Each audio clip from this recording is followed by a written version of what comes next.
Episode 2, The First 10 Days, Chaos and Organization.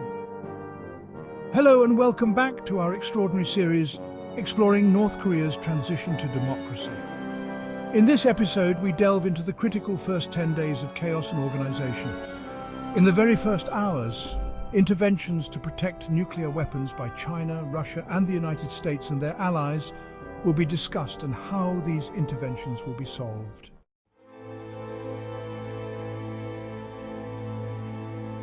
Humanitarian situation and aid distribution. Crisis assessment.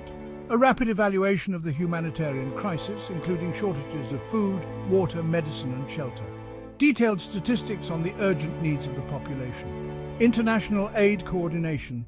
The international collaboration to organize and distribute aid. The roles of the UN and major NGOs involved. Logistics and distribution.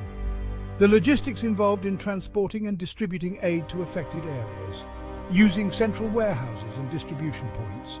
Challenges and solutions. The challenges encountered in the distribution process, including poor infrastructure and security issues. Solutions implemented to overcome these obstacles.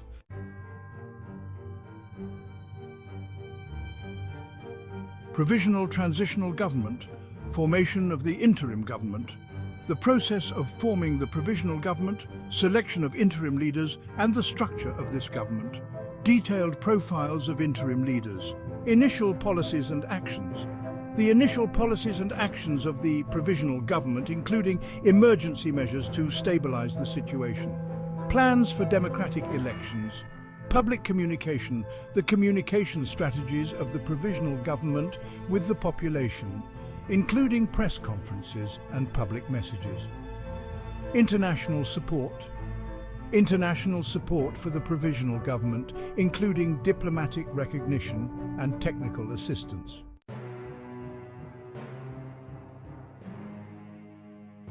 Managing information flow and access to international media. Efforts to restore communication networks are underway, including repairs to telecommunications infrastructure and reactivating internet services. The country is opening up to international media, allowing foreign journalists to report on the ground. Measures are being taken to combat misinformation and remaining propaganda from the former regime through public information and education campaigns. Social media is playing a crucial role in spreading information and mobilizing the population, with influencers and digital activists stepping into the spotlight.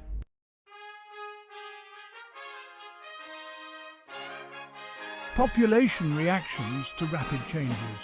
Public sentiment varies widely, with feelings of joy, anxiety and fear as people navigate these rapid transformations. Local committees and support groups are forming to help manage the transition, showcasing successful community initiatives. People are adapting to new economic realities by opening small businesses and pursuing self-sufficiency. There is also a cultural and artistic revival, with events and traditions being rediscovered and celebrated.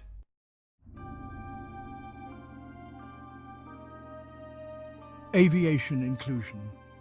Air evacuation missions are being conducted for vulnerable individuals, including the sick, injured and children.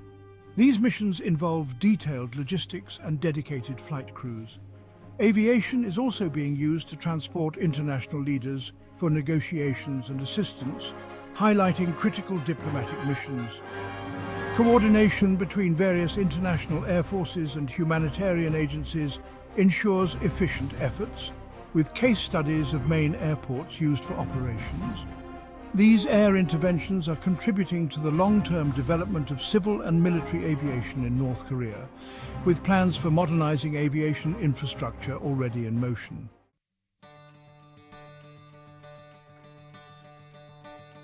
Join us for the next episode as we explore the first 30 days and the initial steps toward democracy.